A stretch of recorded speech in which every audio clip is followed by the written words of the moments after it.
think it would be really good for us to introduce our panel. We've brought together a great group of individuals from key industries for our conversation today, who bring critical insights into these kinds of questions around culture, collaboration, trust, and also rethinking the private sector's role in the transformation that we're going through as a society. And dealing with that all in the context of sudden change. So first of all, let me introduce Adrian Gore from Discovery. He founded Discovery in 1992 with a core purpose to make people healthier and enhance and protect their lives. Discovery is now a multinational financial services group, partnering with leading insurers over 23 markets and covering 20 million lives. Their behavior change model, Vitality, translates healthy behavior into financial services pricing, which is not only transforming markets, but is making insured populations healthier, which is really exciting. So welcome, Adrian. Glad to have you on the panel. Next we have, as I mentioned, Dr. Priya Agrawal from Merck or MSD. As we've been wrestling with the COVID outbreak and dealing with sustainability and how to respond to it, it's great to have your voice in the room. Priya was previously the executive director for vaccines and women's health at MSD in the UK, and formerly launched and led MSD for Mothers, which was a $500 million global initiative. And that one had the effect of reducing maternal mortality. She's passionate about ensuring early access to innovative medicines and vaccines. And my good friend Rangsiopash is also joining us here from Siam Cement, from SCG Group, which is the leading business conglomerate in ASEAN in Southeast Asia. And SCG has really committed themselves to transformation over the years that I've known Rungrote and his team around three core businesses: cement, building materials, and chemicals and packaging. And in line with really good corporate governance and sustainable development principles through its 107-year history. Rungrote's key strategies, in addition to creating this innovative business against a fairly traditional business backdrop, has to do with fostering forward-thinking teamwork, supporting progressive changes, and encouraging creative confidence among its 51,000 employees to add value and stimulate growth.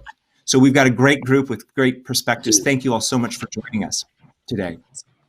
I'd like to start, Priya, with you, if that's okay. Bill talked about how interconnected everything is, and we're seeing that really starkly right now. We never thought we would.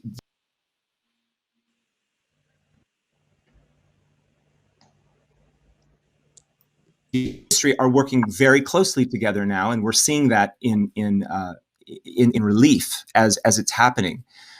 What do you see as the private sector's role, and maybe even obligation, at this moment in helping to transform society?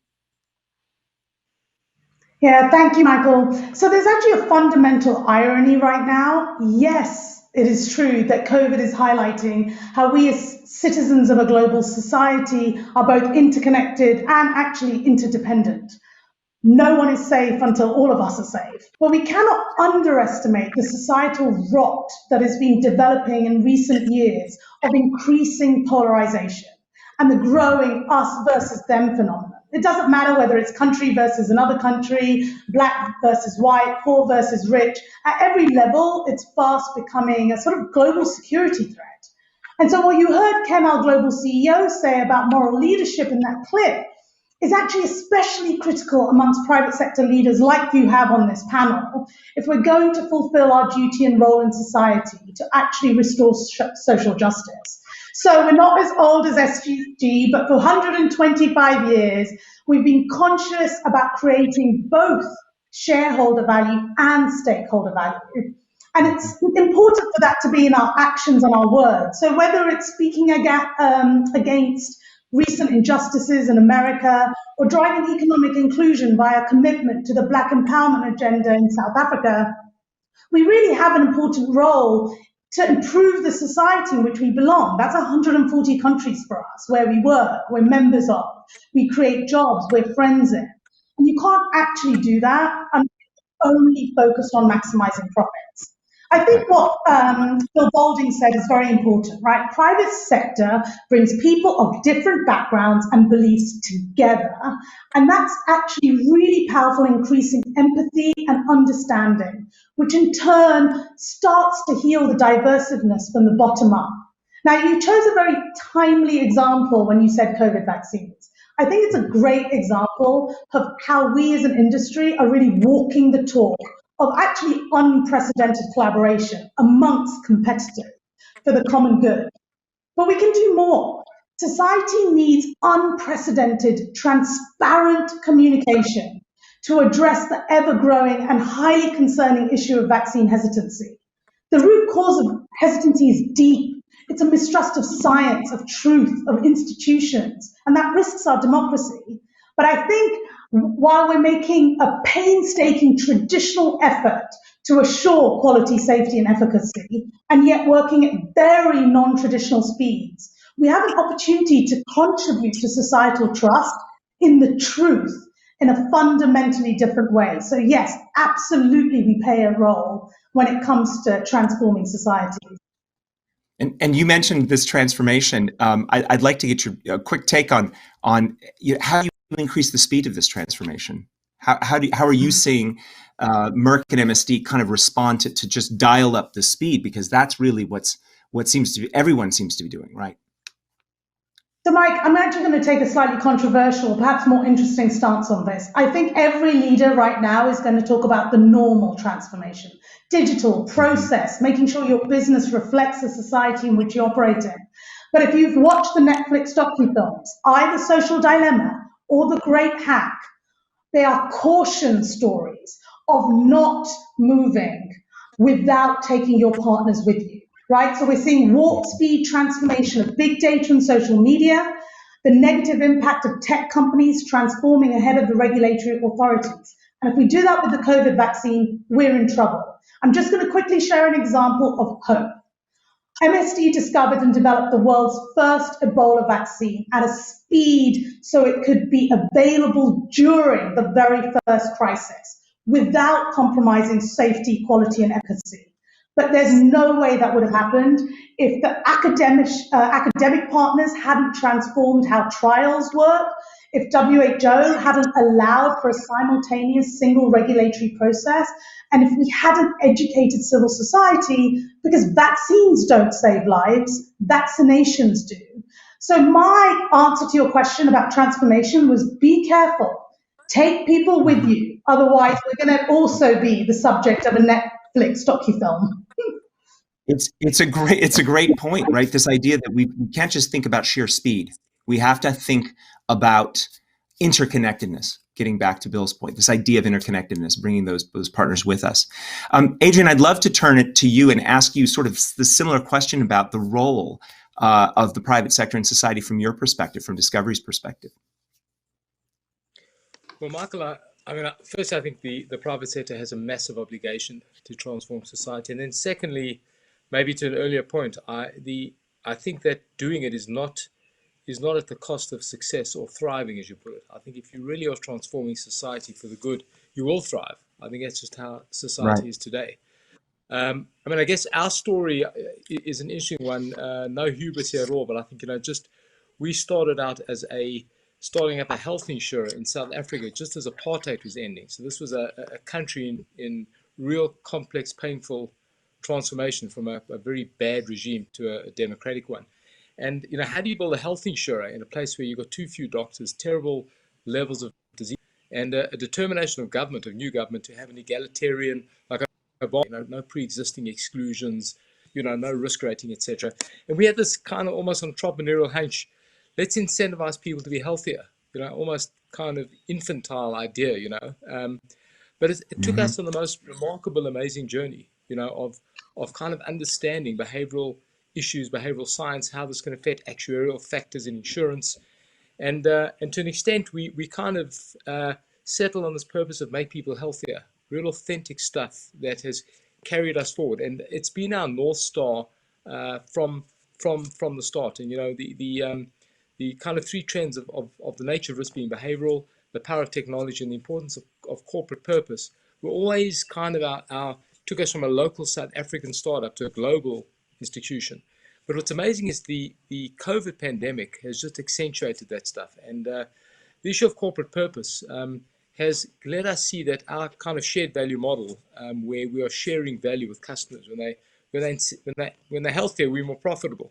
So it's a fascinating business, and I hope I'm not being patronizing talking about our business, but it's a fascinating business in the sense that we're the only actors, I think, out there that when people are healthier, we monetize that effect. It's a wonderful thing, So we are completely and totally aligned to our customers. So it's given us the opportunity to create a shared value financial services model, and one that is, I think, can change the world. We're working with some of the biggest insurers and financial services companies globally. So we have seen the kind of power of what the private sector can do. And I guess maybe my insight, if there's one lesson I've learned, we've been quite lucky, is if your model is completely aligned to the good of society, whatever you do, then there's no dissonance. Then the issue of stakeholder capitalism there's no dissonance in that equation. If you're doing something wrong by society, it's hard to thrive and do good at the same time. Yes. So my sense, I think that the private sector can and should play a massive role, but I think you do need to have a business, hopefully, that's good for society and align the two in an explicit way and be clear about it. So for us, I hope it's not a self-interested story, just giving a sense of our journey and one that I strongly believe is the right way. Very inspiring to hear that, and I love what you said about being guided by purpose, because what that suggests is, I think that reinforces this idea that purpose always has to be both inside out and outside in. You can't just have one way or the other, right? It's always got to be about both, because we're players in society, and that's how we thrive, by making it good for society. But you also have this wonderful model where your entire business is built on improving health, which also is a rehumanization strategy, because you're moving people from thinking of customers as black boxes to actual people with choices, and that's I think a great example of how this rehumanization can work in a very tangible way. And I also want to touch on this issue of your brand, because it's really built on trust, which has to flow from you, your leadership team, your organization, and your people. How has that been impacted in the last few months? I mean, I know this. It's been a very tough time for a lot of CEOs, because of many of us have had to lose some of our people. Some of us had to have cut salaries, things like that. How have you grappled with this idea of trust as a core, fundamental employee experience, and how do you build that within your organization? Yeah, it's a great question. I mean, I guess as a financial services company, trust is typically about financial trust, that you'll be there to fulfill your financial obligations, and I think that is important. But our purpose of make people healthy has created a different obligation of being a force for good in society. And it's interesting. I think trust is about consistency. It's about authenticity. It's about something that's virtuous. The intangible qualities. I think the test of trust is often during difficult times, and I would say during this COVID period, it's been quite fascinating. We've done a lot of things for the communities we operate in. We worked with government on the track and trace app with Apple and Google. We've done a lot of stuff that I think has been visible, but the core of our strategy has been the concept of focusing on making people healthier and keeping our 12,000 people, our 12,000 employees, consistently focused on that purpose. So we've had them at home. We've had webinars, I think, like others have done, but we've done fun stuff around having Olympians do mad aerobic exercises, with our executive team with thousands of people, that kind of fun stuff. But we've kept a consistency of the issue of purpose. But one of the things I think that we've really done, the culmination, is really a reworking of our values. So we've never changed our values in literally 27 years. We did a rework of values, and we had a kind of a process of people involved to question the values and make a few changes. And we basically had a town hall meeting recently with our 2,000 leaders, and kind of laid out 3 or 4 simple changes to the values, but had hours of debate about this stuff.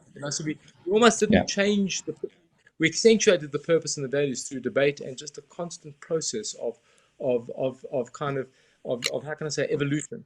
And the focus was on things like inclusion, of being proud of differences, sexual orientation, gender, race. If we celebrate people's differences, focusing on empathy with customers, getting to really like our customers, focusing on integrity that make your mother proud or your parents proud. Simple, but really I guess the point I'm trying to make is going back to the values and not focusing on business and earnings per share and capital and liquidity and solvency, the kind of stuff you deal with in a pandemic as a financial services company, but focusing on purpose and values. And I think ironically, although it's been a very difficult time for everyone, ironically, my sense is the organization is much more, how can I say, immersed in the purpose and values. And we did it, maybe something that's maybe too hard. We not forced. Let me say, we offered all of our people a chance to basically change their terms of employment to embrace the new values. In other words, it's in the employment contract. So symbolically, after this process, you were required to sign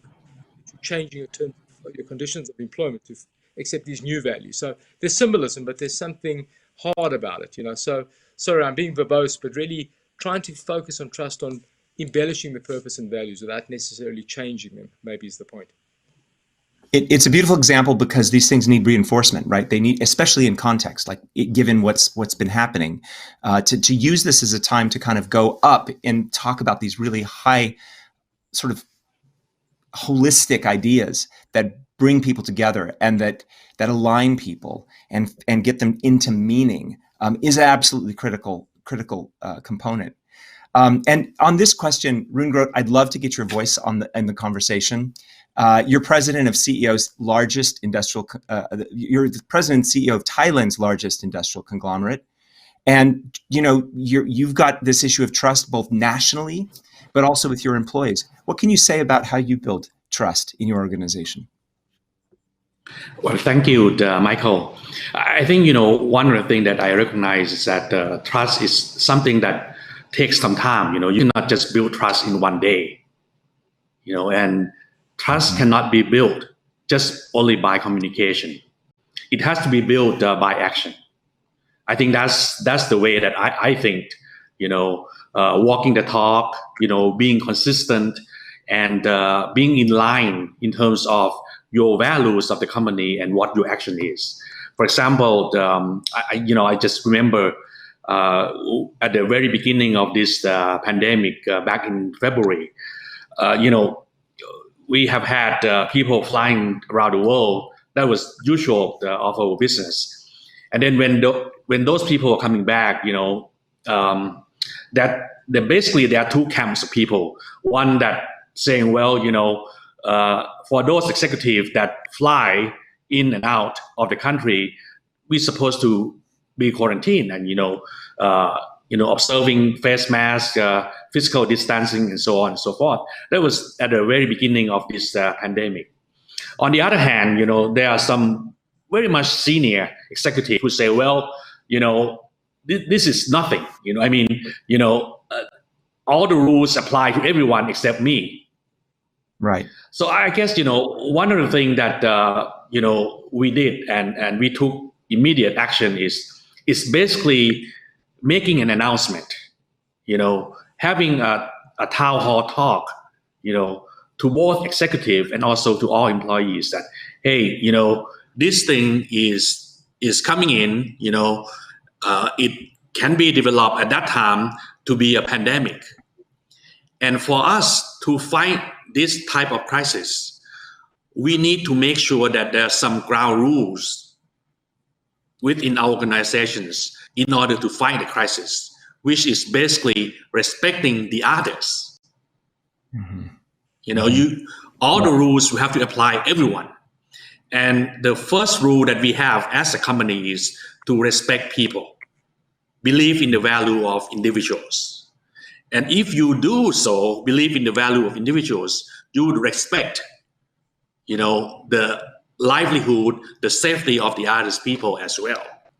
So, once we had that kind of conversations and we do it every week, it's not really elegant speech or anything like that, but, we substantiate it. And once you place that kind of values ahead of seniority, ahead of positions, ahead of, even profit or continuity of the business, that's when people started to recognize that, hey, this is something that for us is very important for us as a company. And that's when people started, to to have a very strong, united way with, I think, with a very strong urgencies of how to address the crisis. That's when, I think as a company, the trust level started to show off. Wonderful. Well, that's a wonderful story, Rungro, because one of the things we found out, not surprisingly, in the research we did on purpose was just how it really is at these moments of being tested that things like purpose, values, vision really start to matter, and that has the effect of building trust because people start to see it in action as a decision tool. A lot of things have changed. We've got an awful lot of things on our plates today as CEOs, managing directors, business leaders, and maybe Rungro, I could ask you a follow-up question to that, which is what advice do you have for the leaders attending today, especially given the learnings that you've had in the last, say, year? What advice do you have for leaders? One of the things that I recognize that this kind of crisis can happen anytime, and hopefully not, but we have to expect that at some point of time, this kind of once in a lifetime crisis will happen. How do you prepare organizations to address that? Mm-hmm. How do we prepare ourselves to address that? Doing this, the digitalizations, business transformation, flexibility, customer-centric, that's all help. But at the same time, we also have to think that, well, as a company, what made us survive this crisis? Mm-hmm. And I believe that what made us survive the crisis is the people. When you have strong collaboration among the people, and when you have the common goal of people, so that the kind of force made us as a company to be able to execute our strategy, our survival, our adaptability, that's very important. So with that in mind, that's something that, we started to instill, this kind of culture, this kind of thinking that, let's collaborate. Let's make sure that, we address issues of stakeholders, we address issues of our purpose, we address issues of identifying what's important as an organization, and try to make that in line with the values that people observe.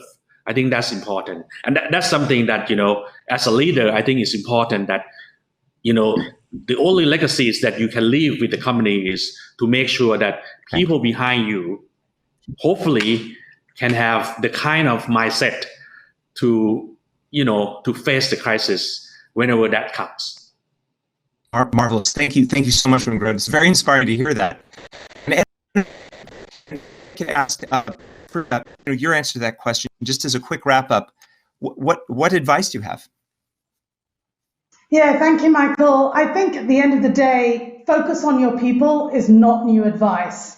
But I think when you're navigating a crisis and you're making a conscious choice between the well-being of your employees and business continuity, for us, purpose is our patients, I had to choose. And so I chose my employees with some trepidation. And it's meant we had zero supply issues, not one patient missed their dose on life-saving clinical trials, and we created more jobs while people were letting them go. And so the best advice I actually got was the best way to know if you can trust someone is trust them. And as a woman, I could not be working 8 to 5. I had a 2-year-old, I had a husband to cook for, and I had work. So I said to my employees, let's be clear on goal, and then I trust you to deliver however you want to deliver. And it has paid back, the loyalty you get from that. So trust your people and choose your people every single time. Marvelous advice. Thank you very much. Adrian, quick answer to the great question of advice for folks listening today. That's brilliant advice. And so I would endorse that and maybe add, I think, kind of leading with authenticity and maybe vulnerability. I don't think you know it all in a time like this. I think people respect that, I'm also worried. It's kind of Yeah. it's part of being, it's part of trust that you don't know it all. You're just a person who's trying to make your way through this as well. So I'd add to my two colleagues there, great advice, but I would add the intangible nature of collaboration and authenticity, and we're all on the same thing. We're all just people in a complex environment, and get rid of the hierarchy, get Yeah. on the humanity. Marvelous. I want to thank you all for joining this panel. Adrian, Rungrote, and Priya, thank you so much for your excellent voices on this call. I think we've all come away with some added inspiration, but also some guidance on where we should be focusing. A mentor of mine once said, when times get tough, go up, not down, which was very enigmatic to me at the time. And now I think I get it, right? It's this idea of going to the real core values and the core things that really bring us together. And thank you for highlighting that so authentically. Iman, I know we could go on all day on this conversation, but we're running out of time. And I think it's time for us to change our focus, actually to double click on this conversation a little bit and take it down into sort of the human capital issues, right? I think so. I mean, I just have to make an observation. I love what Adrian said at the end there about choosing humanity over hierarchy. And that for me, even as we attempt to flatten the curve of the pandemic, we're also flattening these sort of walls that exist within organizations to let people really make eye contact. And I love that each of our panelists mentioned people. Trust people, choose people, respect people, and more importantly, take people with you. So that was a really brilliant convergence of all of those ideas. And thank you very much to all of our panelists there.